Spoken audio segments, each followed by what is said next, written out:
Assalamualaikum warahmatullahi wabarakatuh. Selamat pagi anak-anak ibu semuanya. Berjumpa kembali dengan Ibu Wijiati dalam pelajaran Bahasa Indonesia.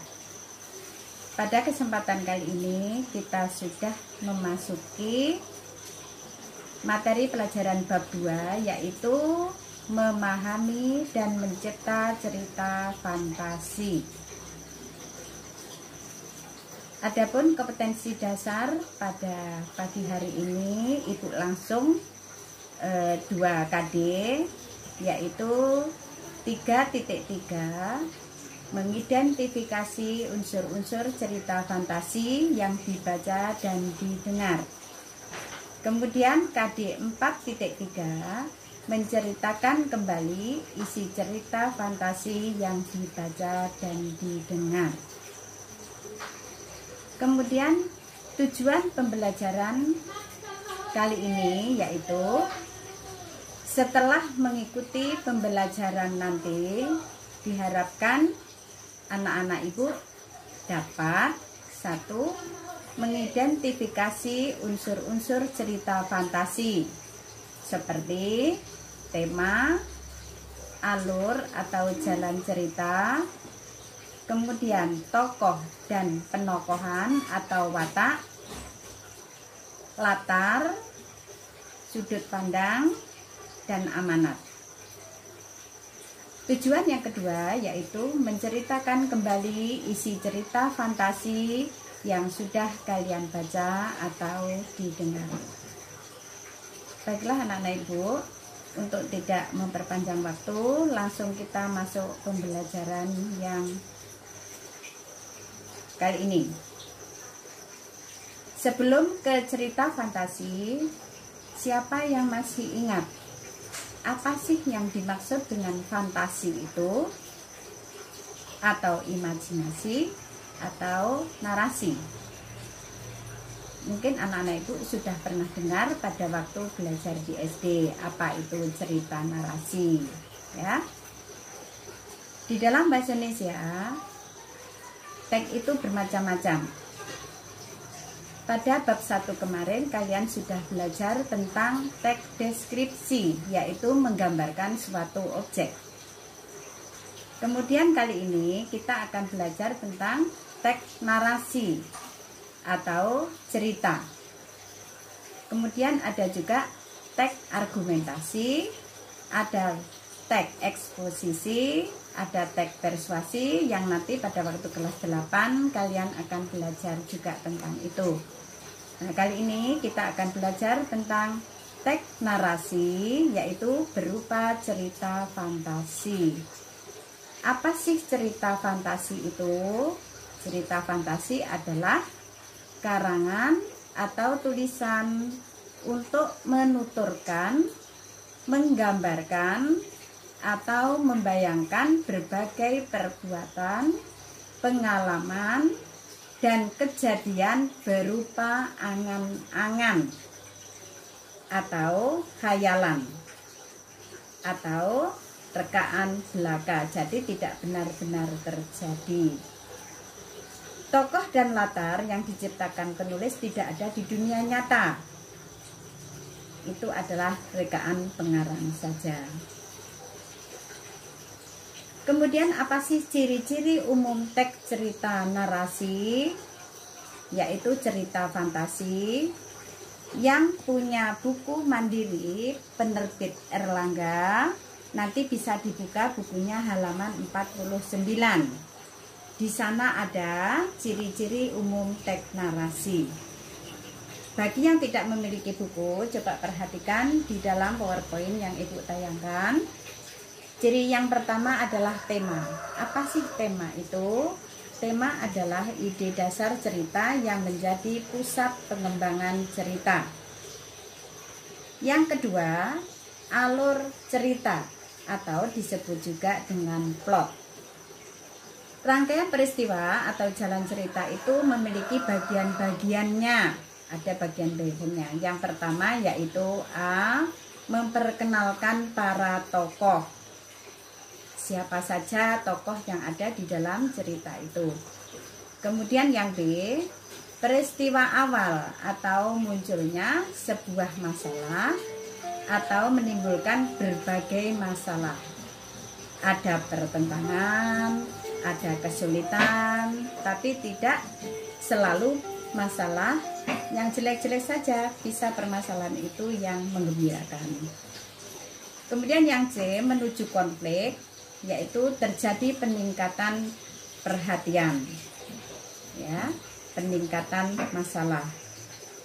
Kalau suasana menggembirakan berarti heboh, itu contohnya. Kemudian yang D, puncak konflik atau klimaks. Puncak konflik atau klimaks itu merupakan bagian cerita yang paling besar dan mendebarkan. Karena di sana nanti ada perubahan nasib tokoh, apa dia berhasil menyelesaikan masalahnya atau tidak, atau gagal. Yang terakhir, setelah ada puncak konflik, yang terakhir yaitu penyelesaian, ya, endingnya. Akhir cerita menyenangkan atau menyedihkan. Seperti pada waktu kalian menonton sebuah tayangan di televisi, biasanya FTV itu berupa cerita, endingnya bagaimana, ya, tuh, membahagiakan atau menyedihkan. Kemudian yang ketiga, ciri yang ketiga yaitu ada tokoh, berarti ada wataknya atau penokohan, yaitu cara pengarang menggambarkan wataknya. Apakah orang itu ramah, jahat, sombong, pemarah, dan sebagainya. Itu watak. Yang keempat, latar atau setting. Latar atau setting itu dibagi menjadi ada tiga. Yang pertama, latar tempat di mana terjadinya peristiwa itu. Kemudian ada waktu berarti bisa pagi hari, bisa siang hari, sore hari, malam hari, dini hari, dan sebagainya. Kemudian ada suasana, menyenangkan, menyedihkan, ya, mengharukan, dan sebagainya. Nomor 5, ciri yang kelima yaitu sudut pandang atau disebut juga dengan point of view. Itu ada cara pengarang menggambarkan watak tokoh. Seperti pelakunya yaitu orang pertama, pelaku utama. Di dalam cerita itu menggunakan kata aku, tokohnya yaitu aku atau kami. Itu berarti sudut pandangnya orang pertama, pelaku utama. Kemudian yang kedua, orang ketiga. Apabila di dalam sebuah cerita itu menggunakan kata dia, ya, kalau di dalam kata ganti ada aku, ada kamu, ada dia. Dia, kemudian mereka, atau nama orang, itu adalah berarti sudut pandang pengarangnya menggunakan orang ketiga.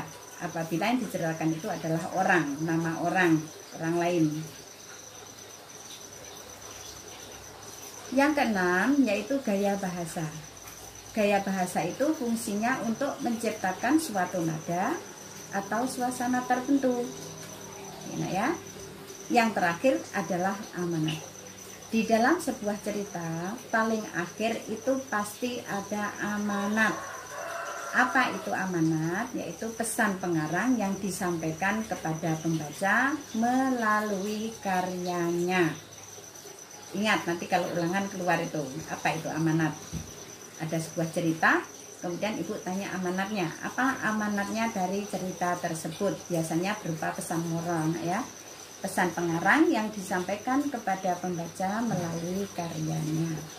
Itu adalah ciri-ciri teks narasi. Kita lanjutkan ke jenis cerita fantasi. Cerita fantasi dibagi menjadi dua. Yang pertama, cerita fantasi total dan irisan. Apa sih cerita fantasi total? Cerita fantasi total itu adalah apabila di dalam cerita itu semua isinya tidak terjadi di dunia nyata. Baik nama orang, baik objek, nama tempat, semua hanya rekaan pengarang. Contohnya kalau dulu ada film itu Alien, itu kan tidak mungkin terjadi di dunia nyata ya. Itu contohnya cerita fantasi total. Kemudian cerita fantasi irisan. Cerita fantasi irisan adalah cerita fantasi yang mengungkapkan fantasi tetapi masih menggunakan nama-nama di dalam kehidupan nyata. Baik tempat di dunia nyata, peristiwa pernah terjadi pada dunia nyata. Jadi kalau total tadi misalnya kucing sedang berulang tahun, itu kan tidak mungkin ya, ulang tahun di rumah. Nah, kalau irisan ini bisa terjadi di dunia nyata, nama-nama tempatnya dan nama orangnya. Kemudian yang kedua, cerita fantasi sejaman dan lintas waktu. Berdasarkan latar cerita, cerita fantasi dibedakan menjadi dua, yaitu yang pertama lintas waktu. Apa itu cerita lintas waktu? Latar cerita lintas waktu yaitu cerita fantasi menggunakan dua latar yang berbeda. Harus ingat, lintas waktu menggunakan dua latar yang berbeda. Di dalam ceritanya bisa menggunakan masa kini dan masa lampau. Ya. Kemudian masa kini dan masa yang akan datang atau 40 yang akan datang, apa yang terjadi? Itu contohnya. Kemudian kalau lintas sejaman maksudnya latar yang digunakan hanya satu masa atau satu waktu. Kalau masa kini ya masa kini saja. Kalau cerita zaman dulu atau masa lampau saja. Kalau masa yang akan datang berarti cerita itu mengisahkan masa yang akan datang 40 tahun ke depan. Kayak apa itu ceritanya ya.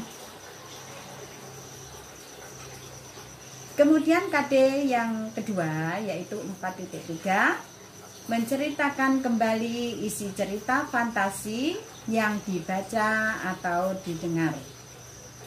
Untuk menceritakan kembali isi cerita fantasi yang harus diperhatikan adalah 1. Membaca atau menyimaknya dengan baik. Yang kedua, mencatat bagian-bagian atau kejadian peristiwa penting yang ada di dalamnya. Jadi nanti kalian juga akan mendapatkan tugas, ibu suruh mencari cerita baik dari internet atau menonton televisi, kemudian menceritakan isi cerita itu. Ya, caranya yang pertama tadi yaitu membaca.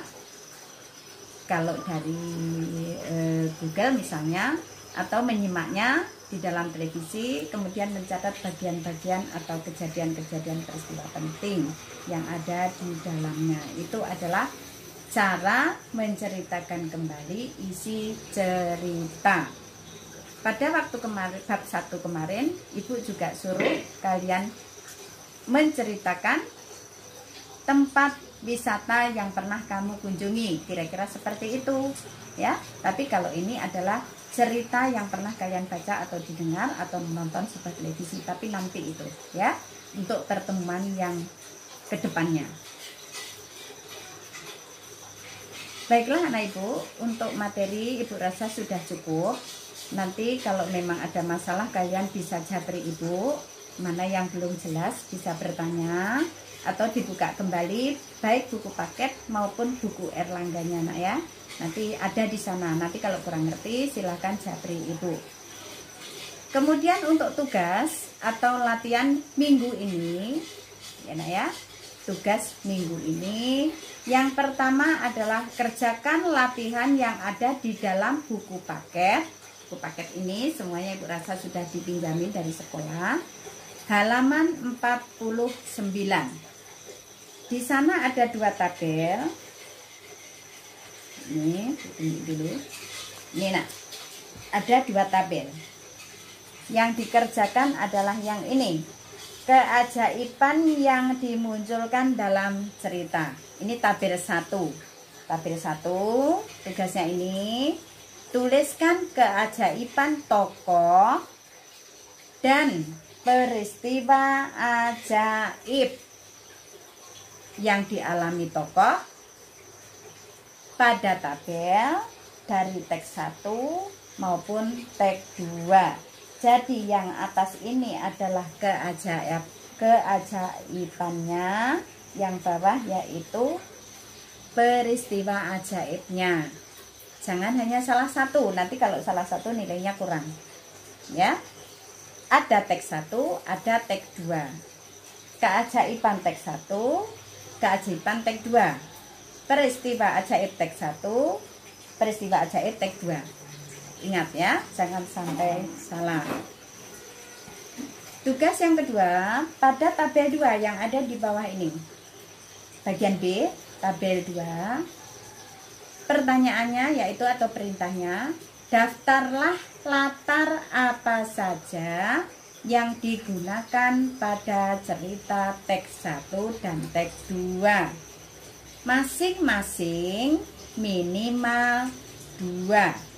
Ya, tadi Ibu sudah jelaskan kalau latar itu ada 3. Ada tempat, ada waktu, ada suasana. Teks 1 yang menunjukkan tempat mana? Cari 2. Waktunya 2, suasana 2. Kemudian teks 1 juga seperti itu. Tempatnya 2, waktunya 2, suasananya 2. Contoh cara mengerjakan sudah ada di dalam buku paket kalian tadi. Nah ya. Kemudian untuk tugas minggu depannya ini adalah KD yang 4.3. Nanti kalian mengerjakan buku latihan yang ada di sini di dalam buku paket halaman 58. Tugas untuk minggu depannya ya Nak ya. Jadi ini langsung untuk 2 minggu yang Ibu bahas kali ini. Menentukan unsur intrinsik cerita. Uraikan isi cerita fantasi dengan bahasamu sendiri dengan menjawab 4 pertanyaan yang ada di halaman 58. Ya, coba nanti dibuka bukunya, halaman 58 ada kolom juga. Nah, itulah yang diisi untuk tugas minggu depan. Jadi langsung 2 minggu ini tugasnya ya. Saya kira Ibu rasa sudah cukup untuk pertemuan kali ini. Nanti apabila ada permasalahan atau yang tidak ada kuota, boleh pergi ke sekolah, mencari Ibu Wiji, minta tugas, ya, belajar secara luring. Jadi Ibu tidak memaksakan kalian harus daring. Bagi yang memiliki keterbatasan kuota internet, boleh pergi ke sekolah menemui Ibu Wiji untuk meminta tugas yang Ibu berikan. Saya kira sudah cukup. Mohon maaf apabila ada kesalahan. Ya, kalian tetap semangat walaupun kita belum pernah ketemu atau bertatap muka. Nanti di lain hari insya Allah kita akan segera bertatap muka. Mohon maaf apabila ada kesalahan. Wassalamualaikum warahmatullahi wabarakatuh.